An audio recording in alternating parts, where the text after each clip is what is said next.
Excellencies, ladies and gentlemen, thank you for joining us today to focus on human rights violations and militarization in Crimea on the margins of this, the 51st session of the UN Human Rights Council. Human Rights House Foundation, together with more than 20 other NGO and state co-sponsors, warmly welcome you to this side event and encourage your participation. Now, many of you, first of all, you have the opportunity, of course, to ask questions during today's side event by raising your virtual hand or entering a question in the chat box. And I'd warmly encourage you to take advantage of this opportunity at any stage during our meeting. We'll do our best to address any questions at the end. Now, many of you will have had the chance to listen to the oral update of the Independent International Commission of Inquiry on Ukraine that was given to the Human Rights Council on the 23rd of September. Its initial findings were disturbing, including its conclusion that war crimes have been committed in Ukraine, alongside a vast array of associated serious human rights violations. Even more recently, we have witnessed the Russian Federation illegally seeking to annex Ukrainian territories, which will almost certainly have further human rights related implications for the people of Ukraine. Today, of course, we'll particularly focus on Crimea. We'll hear from 4 distinguished civil society representatives who will provide us with an update of the human rights situation in Crimea, which itself, of course, provides a longer-term illustration of what happens to human rights in territories that Russia occupies and illegally tries to annex. Among other serious issues, in its latest report, the UN Human Rights Monitoring Mission in Ukraine states that in Crimea, and I quote, "The legitimate activities of human rights defenders were obstructed by arrests, prosecution, and the blocking of access to websites of human rights NGOs," unquote. We must be clear right at the start. The human rights situation in Crimea was serious prior to the 24th of February, and it's only deteriorated since then. Now, before we turn to our panelists, we will first hear opening remarks from Ukraine's ambassador and permanent representative to the United Nations here in Geneva. Ambassador, tomorrow the Human Rights Council will have an oral update on the human rights situation in Ukraine, including Crimea. What's your current analysis of the situation, and what more must be done by the Human Rights Council and the international community to address the human rights situation in Ukraine? Ambassador, you have the floor. Excellencies, colleagues, thank you very much for joining us today at this event, and thank you, the Human Rights House Foundation, for organizing it. I also extend my gratitude to the delegations who co-sponsored this event. As millions of Ukrainians continue to suffer because of Russia's invasion of Ukraine, the international community should not lose sight of the situation in Crimea.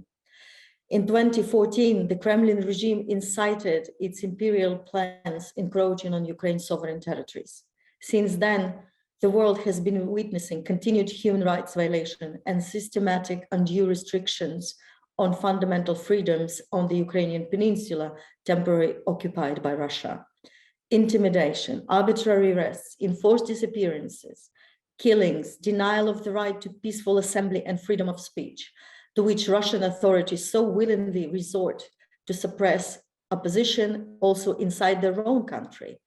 And these are utilized with vigorous zeal in Crimea.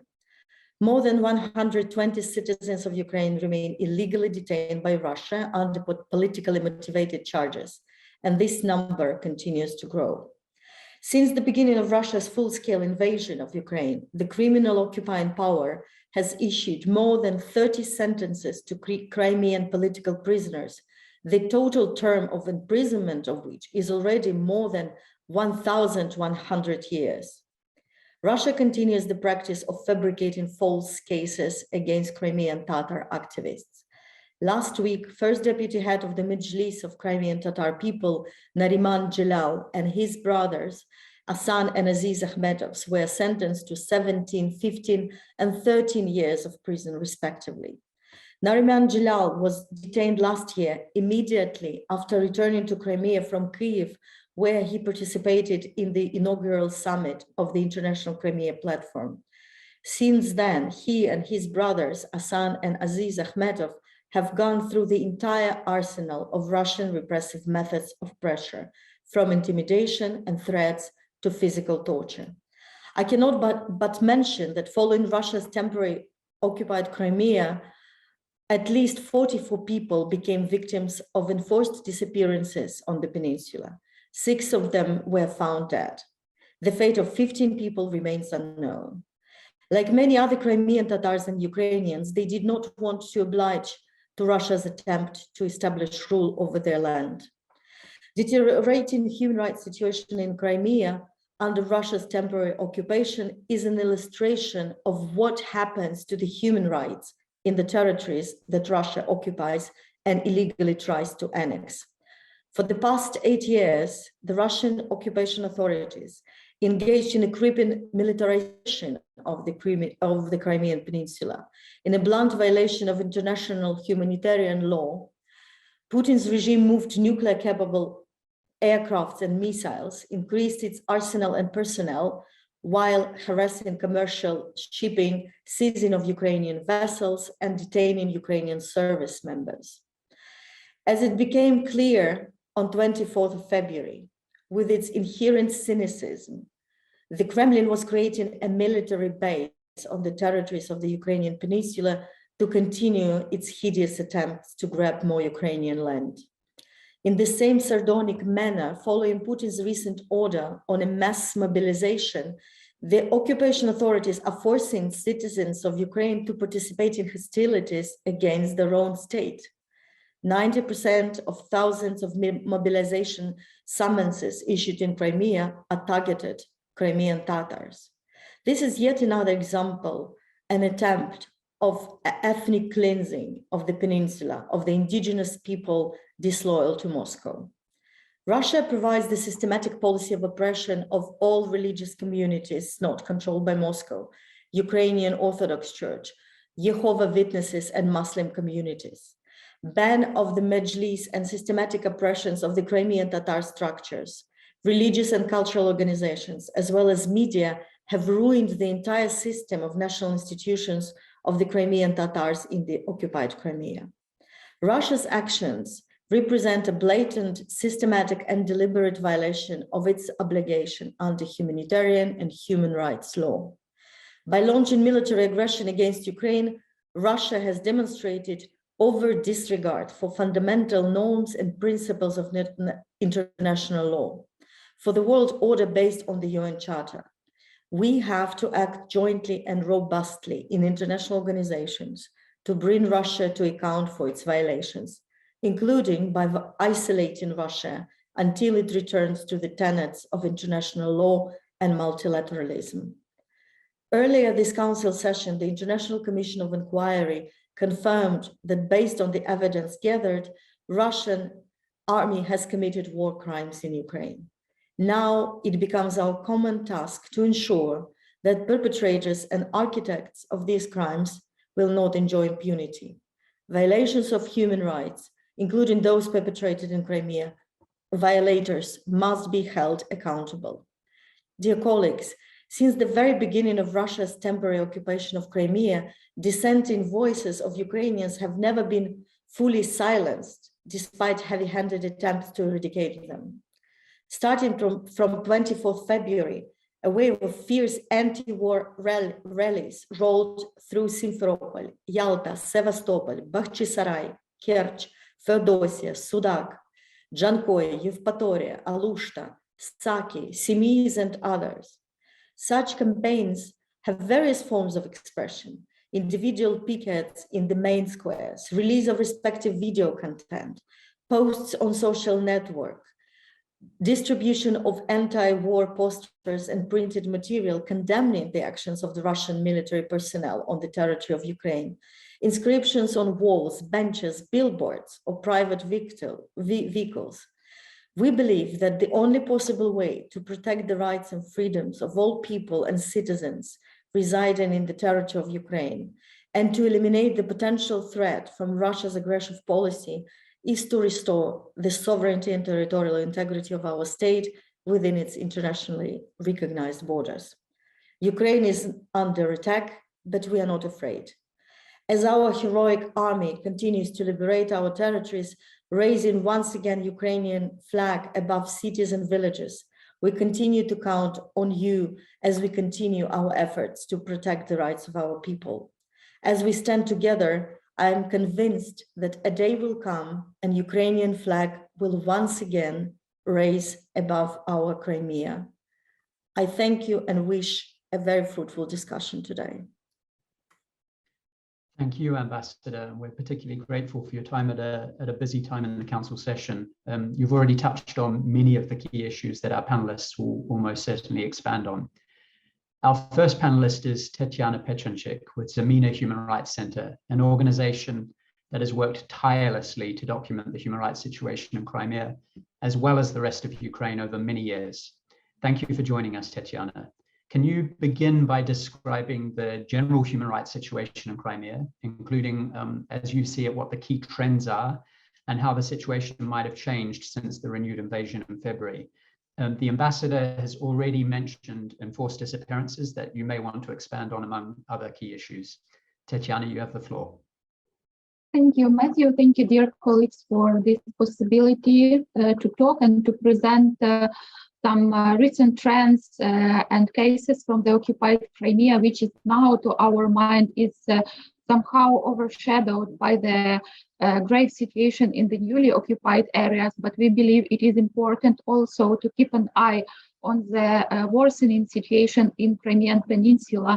And in my speech, I would like briefly to share some facts and trends that we as Human Rights Center ZMINA have documented. And as Matthew correctly mentioned, we have one of the first trends that we see in the Crimean peninsula is the practice of enforced disappearances, abductions, kidnapping of people that we didn't see from the beginning of occupation. It was spread in 2014, 2016, and the first 3 years of occupation of Crimea, with 44 cases of enforced disappearances registered by the human rights organizations and also the UN Human Rights Monitoring Mission.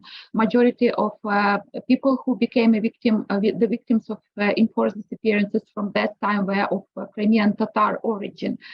And now we see that over the past 6 months, this practice returned, and at least 4 cases of enforced disappearances have been reported in Crimea, including Irina Danilovich case, a citizen journalist from Feodosia, abducted on April 29 and held incommunicado for 13 days.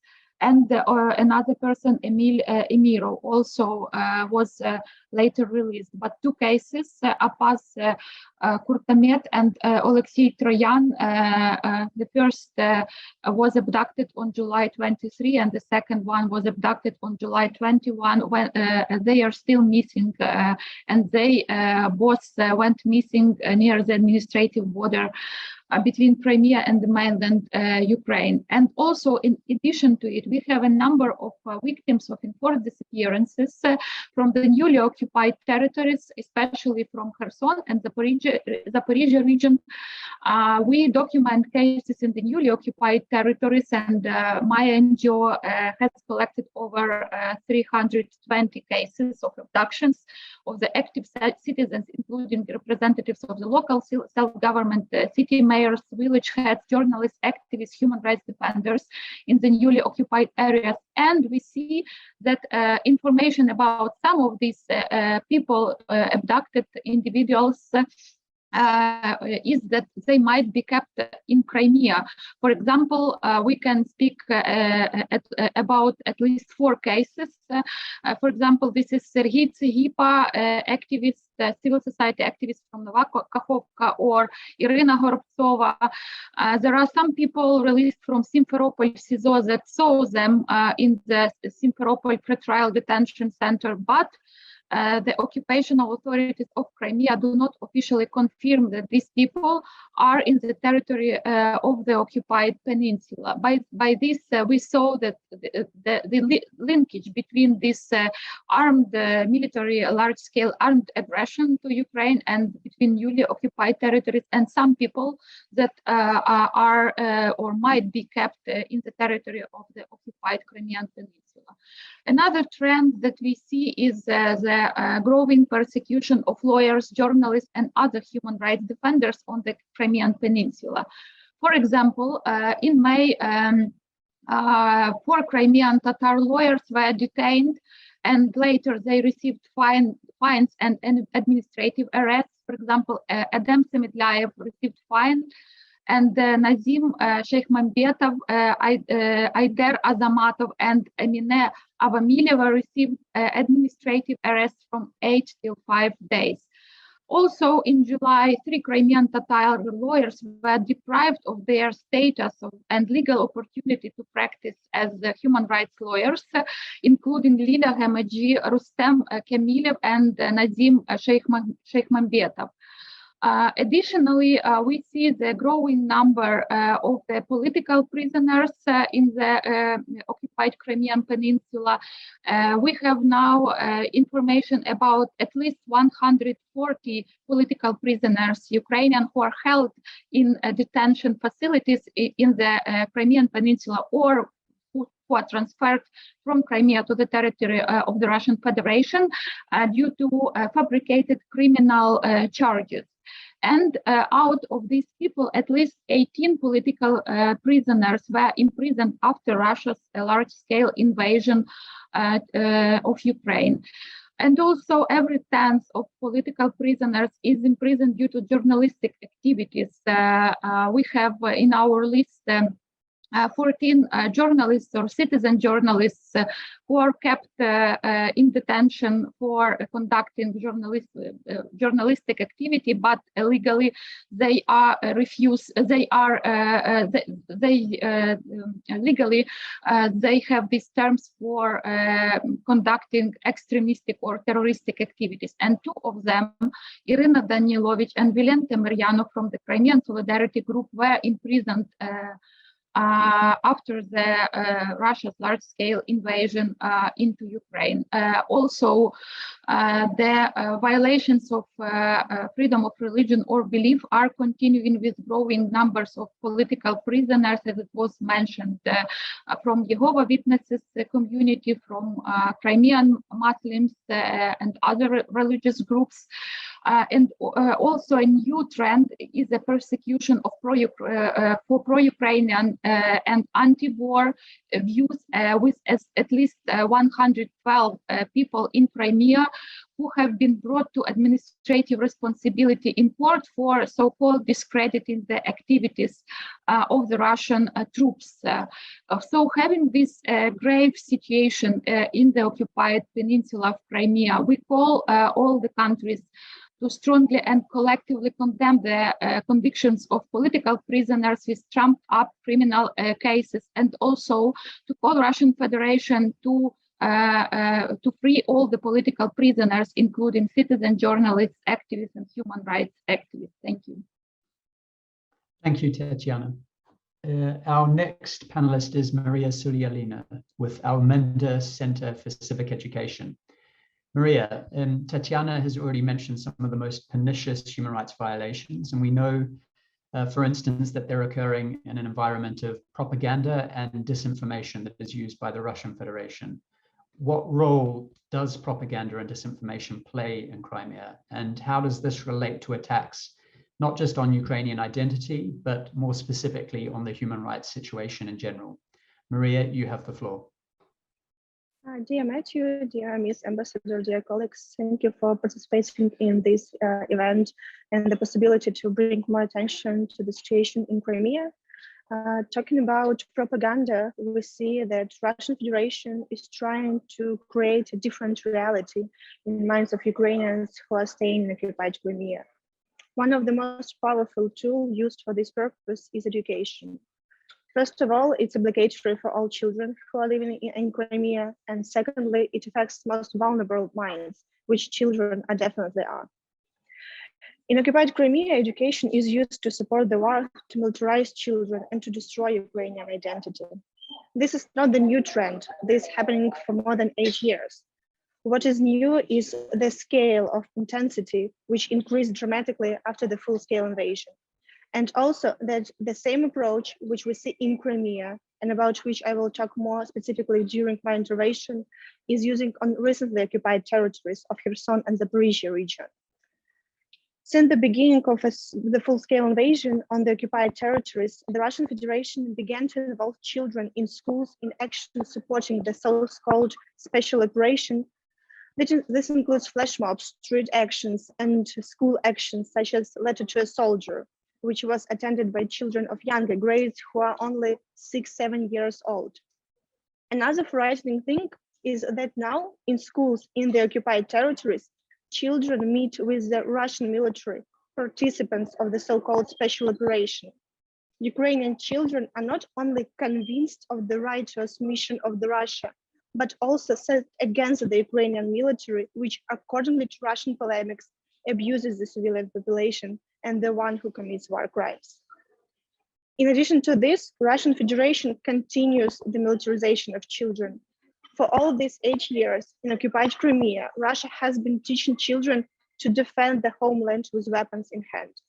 These are the UNARMY movement, special cadet and Cossack classes that are under the patronage of security forces, summer camps, military patriotic games, and military meetings. During only this summer, there was a number of summer camps, military meetings for children, and specially designed military patriotic programs. This includes the military patriotic program Mountain Shooter, the UNARMY camp, the Semitic shift Let's Grow as Patriots in the Laspi camp, and other. Actually, it is not enough time during my intervention to name all of them, which were happening during only this summer. The program of these camps are quite similar to each other. They include military training, physical training, defense against weapons of mass destruction, shooting with an air rifle, throwing a training grenade, the basics of first aid. Such camps are also often includes game simulation of military situation. And the age of the children who are participating in these camps are from the younger grades to the 17 years old. So they include all children of the school age.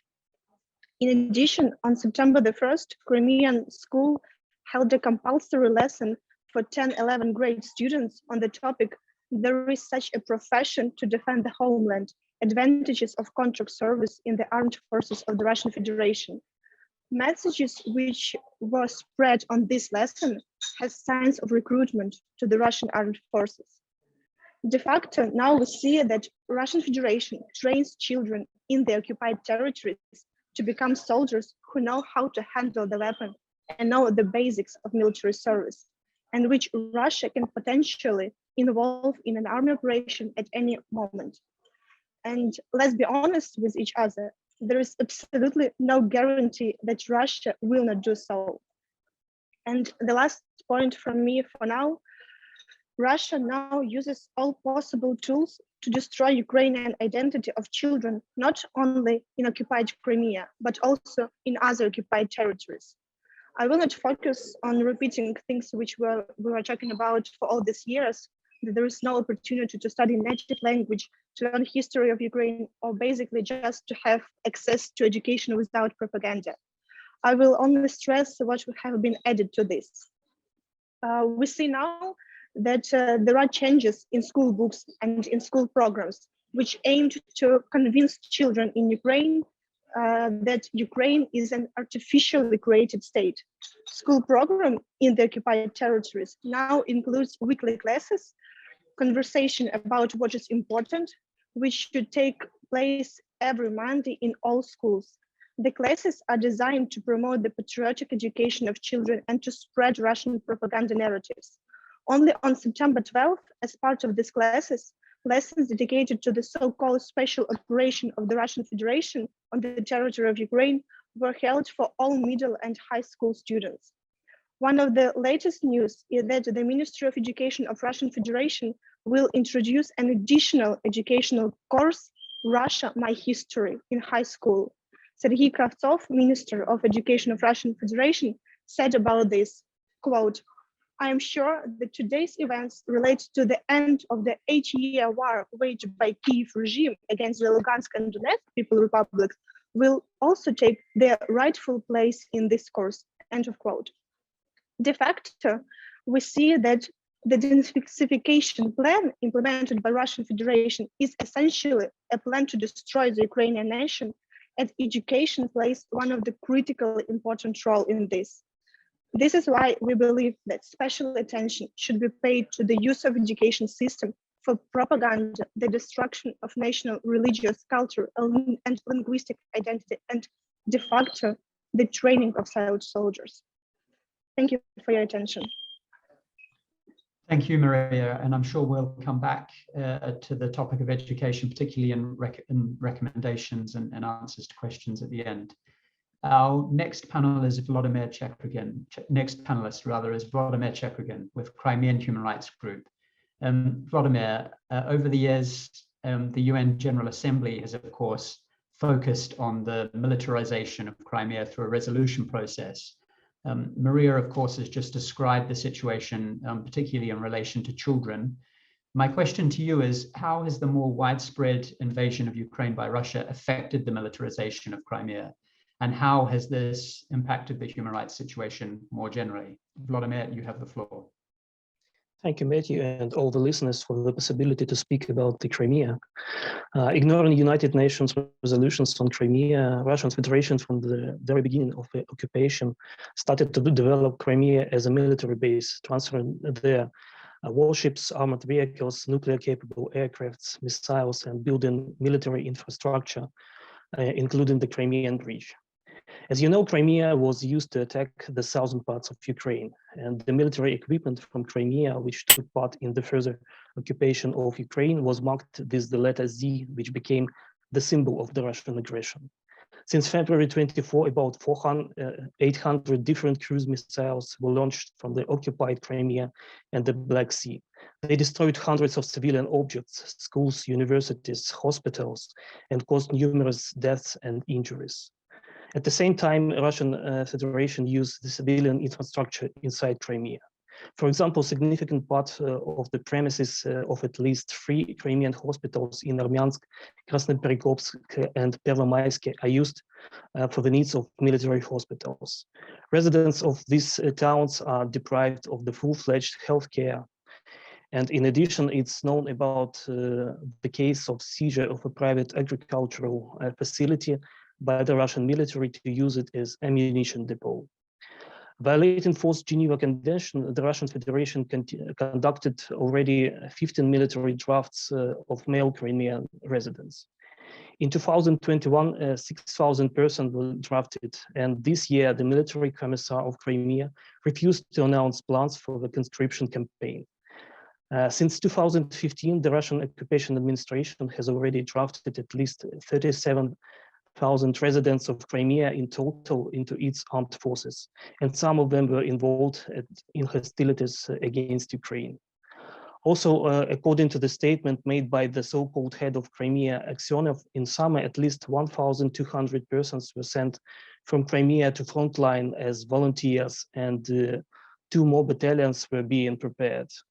Moreover, Russian Federation continues to persecute those who refuse to serve in its armed forces under Article 328 of the Criminal Code, which prescribes fines, correctional labor, and up to 2 years in prison for draft evasion.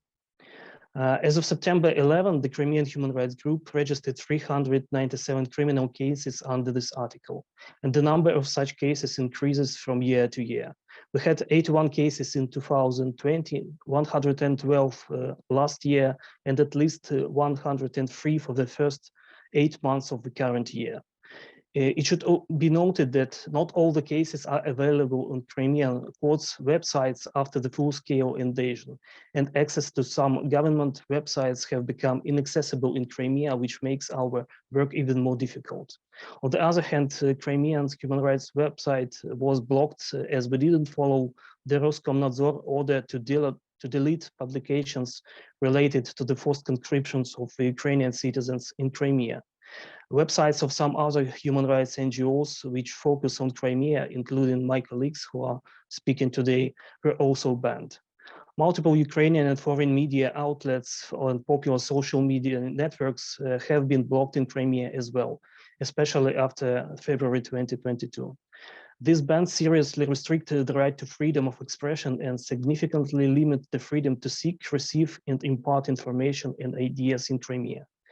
The introduction of new laws on discrediting the Russian Federation armed forces has had an adverse effect on the right to freedom of peaceful assembly in Crimea and resulted in the penalization by the Russian authorities of a wide range of expressions concerning the use of force by the Russian Federation against Ukraine, including calls for peace. Since its introduction, the Russian authorities have convicted residents who held single-person pickets with anti-war signs in public spaces. On March 11, the Crimean human rights group documented the first fine for an anti-war slogan under the new article regarding the public actions aimed at discrediting the Russian army. A 70-year-old woman, resident of Simferopol, who brought flowers and the handmade No to War sign on blue and yellow paperboard to the monument of Shevchenko, was fined 30,000 rubles as judge decided that she used the colors of an unfriendly country. Since then, the occupying powers submitted at least 120 administrative proceedings to the courts of Crimea for consideration under the new administrative article. In 102 of them, the guilty verdict was passed, and the total amount of fines reached about 2 million rubles. All these limitations means that prospective service members will have a very limited access to independent information about the war in Ukraine. And taking into account the Russian state media propaganda and militarized education system, we can state that we are witnessing measures aimed at encouraging voluntary enlistment and securing popular support for engagement and hostilities against Ukraine. In this context, Russian Federation started its mobilization campaign in Crimea. Thousands of Crimeans had already received summonses and will be sent to frontline being poorly trained and equipped. We believe that Russian Federation will try to utilize as much Crimeans as possible, especially the former Ukrainian servicemen, as all the Ukrainian citizens are considered to be potentially unloyal to Russia, as even after the years spent in occupation, Crimeans still remember what does it mean to live in a free country. So next waves of mobilization could look like the ones in the occupied Donbass then, where men were caught everywhere on the workplaces, at homes, and on the streets. Sending to death Ukrainians will help to fulfill Russia's long-term strategy of replacing the local population of the peninsula with its own citizens. And I want to pass the floor to my colleague who will tell you in details about this policy of the Russian Federation.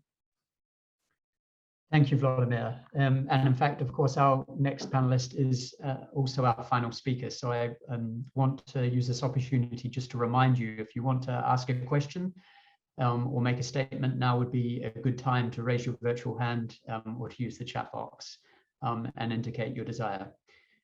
With that said, I would now like to turn to Kateryna Rashevska with Regional Center for Human Rights.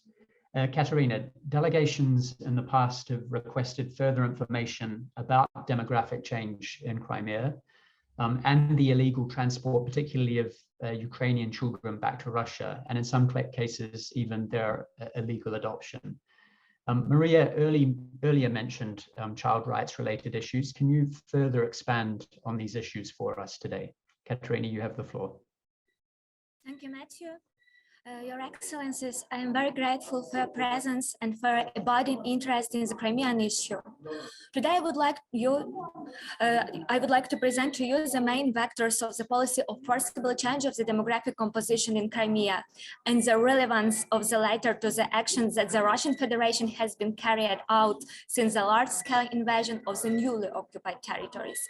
Back in 2021, my organization, the Regional Center for Human Rights, completed a comprehensive study of the directions of the Russian demographic engineering on the territory of the Crimean Peninsula. This policy has two components: displacement, persecution, and substitution colonization. As of colonization, it is direct or indirect movement. Direct transfer covers the appointment of Russian citizens to positions in the official bodies in occupied Crimea. The transfer of such persons is most often accompanied by transfer of their relatives. Indirect displacement takes place through the granting tax or other benefits and the adoption of various state programs extended to the occupied territories of Ukraine for Russian citizens. The total number of Russian colonizers in occupied Crimea reaches 500–800,000, depending on the calculation methodology. The flow of colonizers to Crimea didn't stop even at the time of the start of the large-scale invasion. In addition to the Russian soldiers, law enforcement officials and judges continue to arrive to the peninsula. For example, among the current 305 judges of the courts of general jurisdiction, at least 83 are colonizers from 32 regions of the Russian Federation. 11 judges moved to the peninsula in February–June 2022. Together with the colonization of the Crimean peninsula, Russia stimulated the flow of internally displaced persons disloyal to the occupation authority through systematic and large-scale human rights violations. The number is from 60 to 110,000. In addition, the Russian Federation forcibly deported part of the Ukrainians to its territory. Among them are representatives of vulnerable groups, more than 12,000 prisoners, and at least 70 Ukrainian orphans who were adopted by Russian citizens through the program Train of Hope. The lack of punishment in international law for the policy of forcible change of the demographic composition sui generis, together with the insufficient reaction of the international community to these actions, contributed to the repetition of the Crimean scenario in the newly occupied territories of Ukraine. At least 1,200,000 Ukrainian citizens are known to have been forcibly deported to the territory of the Russian Federation since the large-scale invasion. About 300,000 of them are minors. We also know that more than 2,500 abducted Ukrainian orphans and children deprived of parental care were also transferred to the territory of the Russian Federation. Among them, 309 Ukrainian children were already adopted by the Russian families due to the special amendments to the Russian legislation. These actions have characteristics of the crime of genocide against the Ukrainian nation, so the international community cannot remain silent. Crimean orphans adopted by the Russian citizens and transferred to the Russian Federation were turned into enemies of their proper nation. And such a fate will await more and more abducted Ukrainian children and deported Ukrainian adults if the perpetrators are not brought to justice and the mechanisms for returning Ukrainian citizens home is not implemented. That is why I call you to have a particular focus on forcible demographic change in Ukraine and its effect on human rights, including child rights. Thank you. Thank you, Kateryna. And that concludes our panel of speakers today. And we now have time for a brief round of questions. Just a reminder that if you have any questions, including if you want to take the floor, please write in the Q&A box or raise your virtual hand. Now, I want to turn to a couple of our co-sponsor delegations. First, I'm going to recognize the Permanent Mission of Poland, followed by the Permanent Mission of Lithuania for statements. Ambassador with the Mission for Poland, if you're there, yes, you have the floor. Yes, thank you very much, Mr. Moderator, and thank you very much for organizing this very important event on the human rights violation and the militarization of Crimea. Dear colleagues, the support for Ukraine's sovereignty and territorial integrity of Ukraine is in the face of this aggression conducted by Russia remains a cornerstone of Polish foreign policy. We are deeply concerned with human rights situation in Crimea and the repressive policies and conducted by occupational Russian administration. These include a range of actions by Russia, such as persecution of indigenous Crimean Tatars and Ukrainians, strong militarization of the region, and religious discrimination.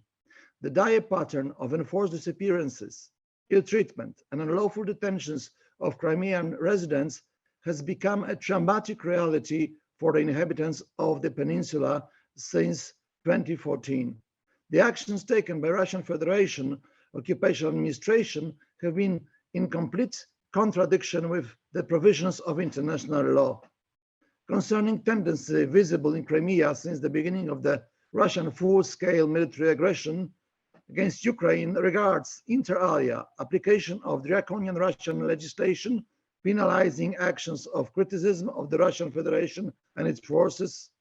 Highly worrying are reports of dozens of persons prosecuted for expressing their dissent to the Russian aggression against Ukraine. Similarly, the increasing militarization of Crimea is concerning, especially when combined with pro-war propaganda, present also in educational curricula. In this context, recent media reports about a forcible mobilization of Crimean Tatars that disproportionately targets this ethnic group are of particular concern to us. Poland stands in solidarity with all Crimean human rights defenders. We deplore the recent sentences of long imprisonment issued against Nariman, Jalal, Hassan, and Aziz Akhmedov, but by the Russian occupational administration. Poland will continue to support in the multilateral fora, including the UN General Assembly and Human Rights Council, the Ukrainian initiatives concerning human rights situation in the territories being outside of the effective control of the Ukrainian government, including Crimea. Human rights in the Russia-occupied peninsula must be fully respected. And I would like to also ask a question about how the international community could better support human rights defenders in Crimea, and what more can be done to raise awareness about the brutal violations of human rights of persons belonging to ethnic and religious minorities of the peninsula committed by the occupational Russian administration. I thank you.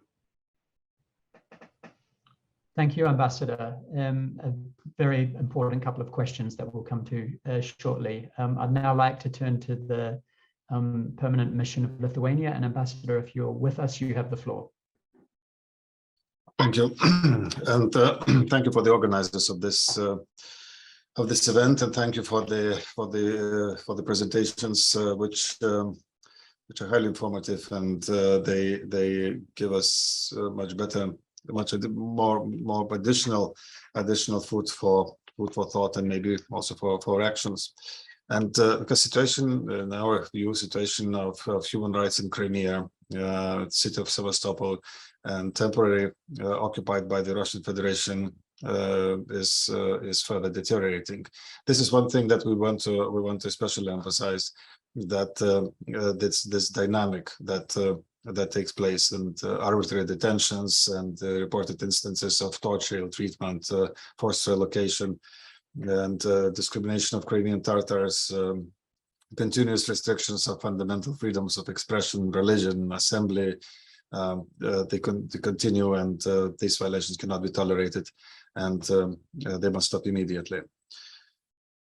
One of key elements in this situation is accountability, and there are different elements here, but what the international community must do is to seek full accountability for these atrocities committed by Russia in Ukraine. Therefore, we call for all attempts to document these crimes, to gather evidence, and this can be done in various different ways. In this case, we in particular want to emphasize that we need unimpeded access to Crimea and other areas in Ukraine for international and regional human rights monitoring mechanisms. Cooperation with these mechanisms and their ability to function is one of the key elements in ensuring ensuring accountability in future. The situation in Crimea is, of course, very much influenced by the attack by Russia, which started 7 months ago. And this war of aggression, which was followed by war crimes and other large-scale violations of international law, is maybe a bit more in a geographically distant way, but by its essence also contributes to the situation in Crimea. When all these situations, when they are related, we see that the solution of these problems is also is very complex. But what we want to finish by my remarks by saying that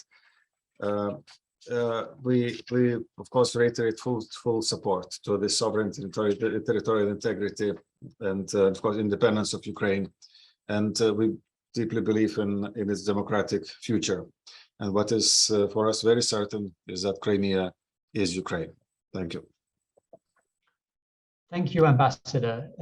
We've had a few questions already there from both the Ambassador of Poland and the Ambassador of Lithuania around better support for human rights defenders in Crimea, supporting ethnic and religious minorities, and of course a very important question there.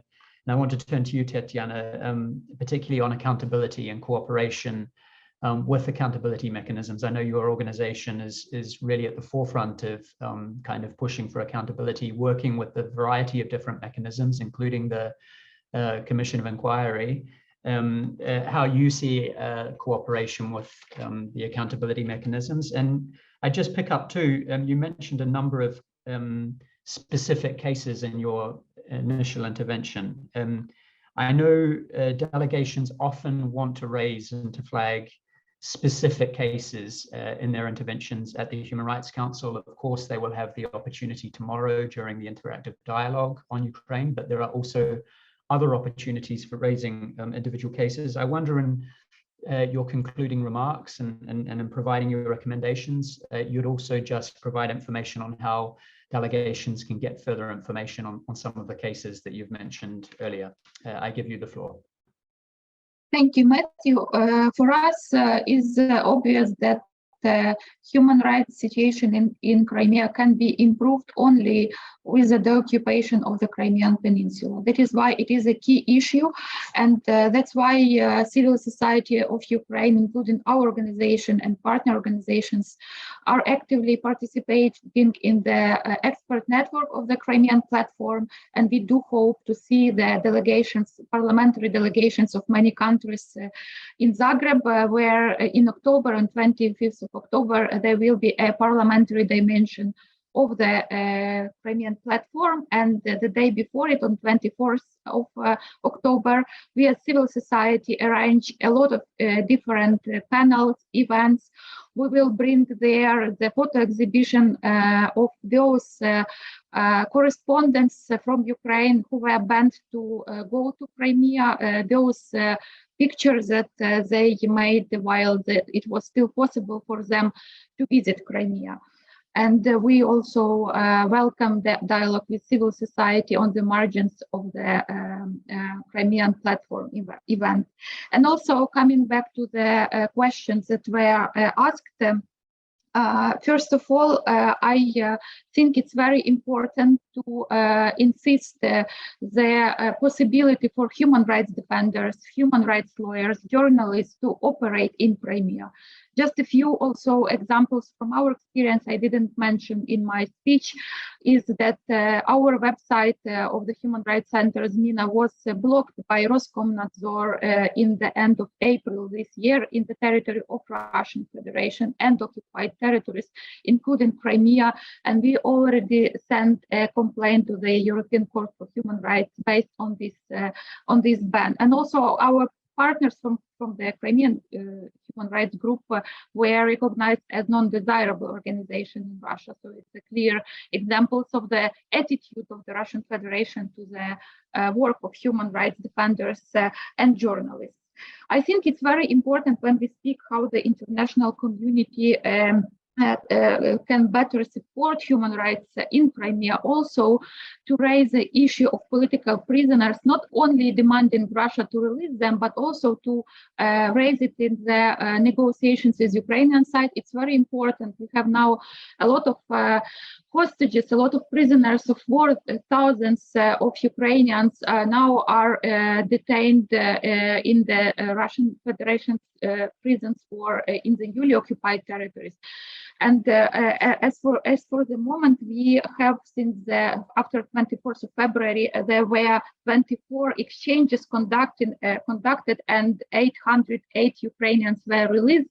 But it's important also to keep in mind those prisoners that were put in detention in the previous years. We have at least 120 from the previous years, at least 120 Crimean political prisoners and more than 300 civilian and hostages, and together with military Ukrainian military servicemen, which were captured in the so-called Donetsk and Luhansk People's Republic. So almost 5,000 of Ukrainian individuals were imprisoned even before this new invasion. And it's important that also these people will be also included in the process of negotiations and exchange.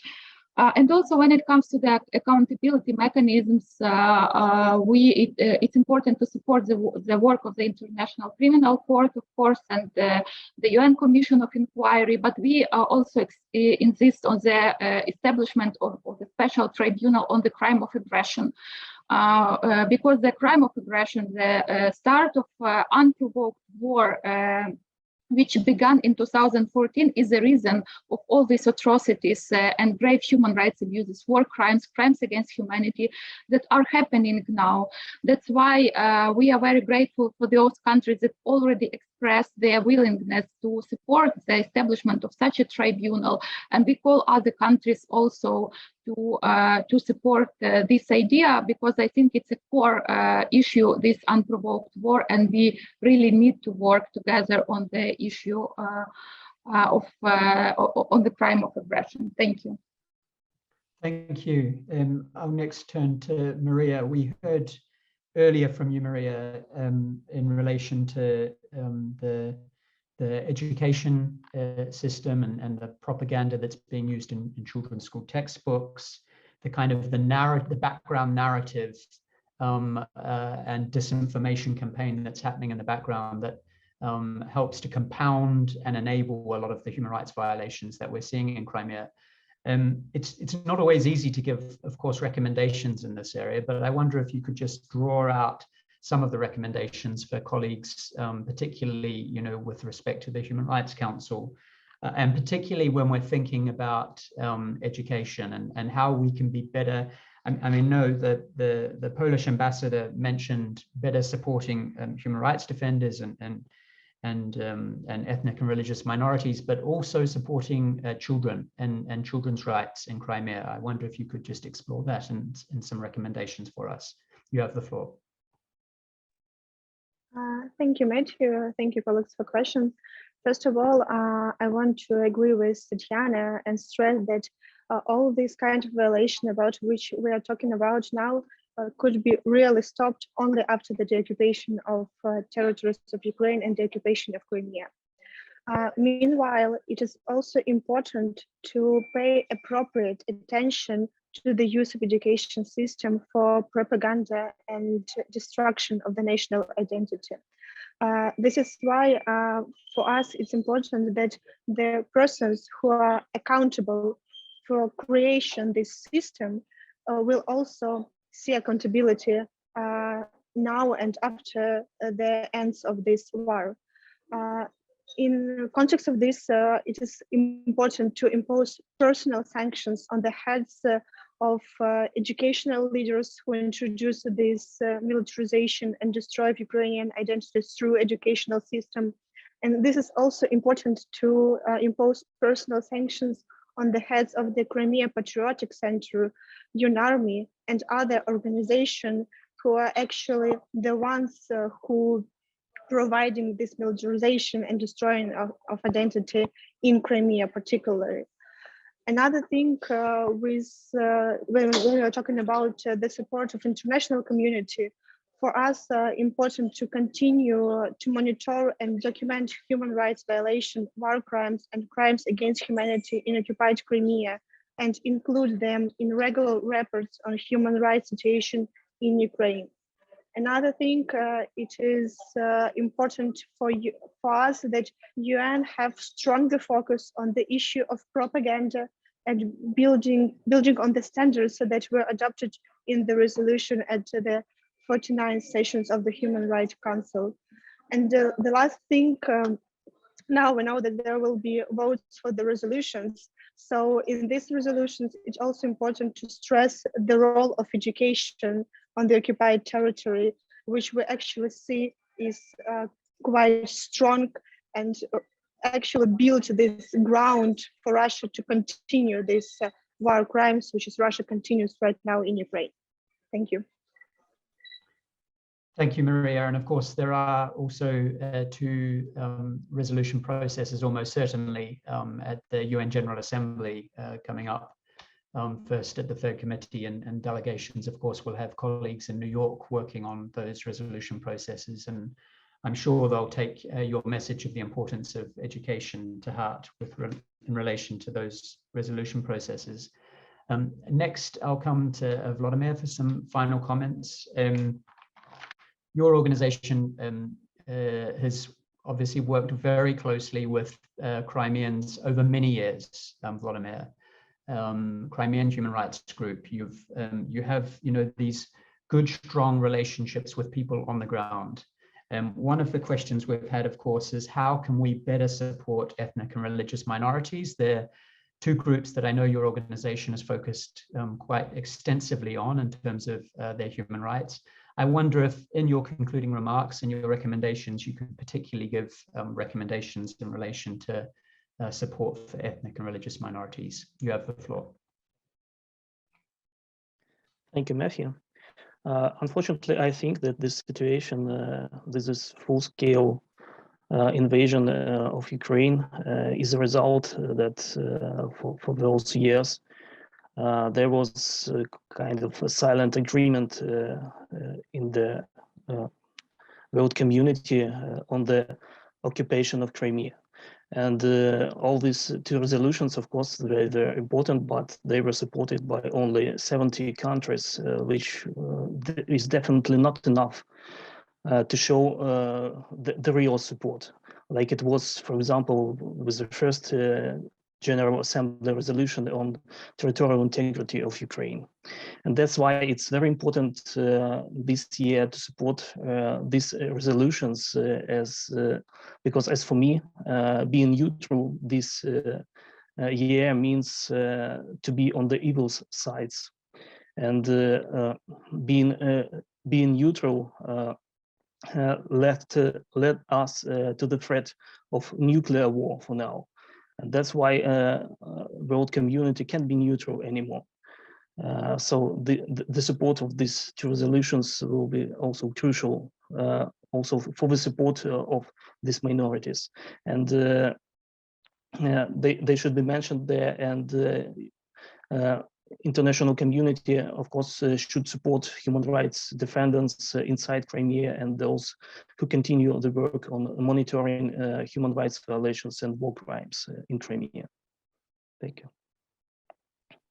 Thank you, Volodymyr. And you raise a very important point, and there'll be colleagues on the call today who have supported those resolution processes in the past in New York, but I think it's a general call from Human Rights House Foundation and the organizations on the panel today that more needs to be done in terms of outreach to a wider range of delegations in New York, that everyone is aware of the human rights situation in Crimea, particularly in the context of the situation as we see it in Ukraine, and that we see much greater support this year for both of those resolution processes. Finally, I just want to come to you, Kateryna. You also raised some some interesting points around the kind of displacement of civil society, and of course, very important civic positions, including judges in Crimea. It would be good, just in your final reflections and recommendations, how the Human Rights Council can react to this situation of demographic change in Crimea, how we can better support Crimeans and the human rights of people in Crimea. You have the floor. Thank you, Matthew. So, as I have already mentioned, the Russian Federation is carrying out this policy of forcible change of the demographic composition.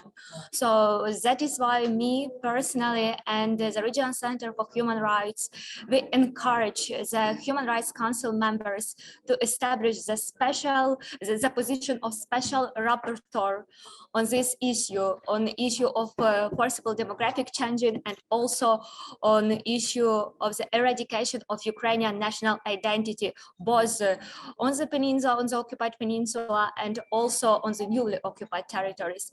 And it is also really important to adopt the victim-centered approach to this justice, because we are talking about justice, but frankly speaking, we are not delivering it. So it will be great that now we start to implement or to elaborate the special legislation permitting to repurpose and confiscate all these frozen assets abroad, and to flow these assets to the victims' needs. Because we all mentioned all these grave breaches of the international humanitarian law, and also all these human rights violations, and victims need now not only about the occupation of the Crimean Peninsula and other territories of Ukraine, but now they need some support. They need the recognition of this situation with all these war crimes and crimes against humanity. And without this recognition, without some financial support, without just compensation, we cannot talk about justice, about real justice with the victim-centered approach. So firstly, this position of the special rapporteur, and secondly, all this process of elaboration, the special legislation related to the compensation. Thank you. Thank you, Kateryna. And that's all the time we have for today, as well as the recommendations today from our panel. It goes without saying that we hope as many delegations as possible will be actively engaging in the interactive dialogue on Ukraine at the Human Rights Council tomorrow, as well as, of course, as we've heard, the resolution processes on Crimea and New York. I think it also goes without saying that we need to be creative in finding ways to support victims of human rights violations in Crimea and elsewhere in Ukraine, as well as their families and their lawyers.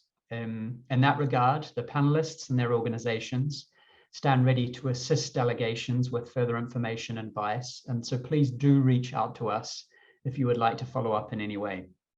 On behalf of Human Rights House Foundation and all the many other co-sponsors of today's event, I want to conclude by thanking all of our panelists, as well as Ukraine's ambassador, for joining us today. You'll find a recording of this meeting on Human Rights House Foundation's YouTube page later today. Thank you for joining us, and I wish you success for the rest of the 51st session. Thank you and goodbye.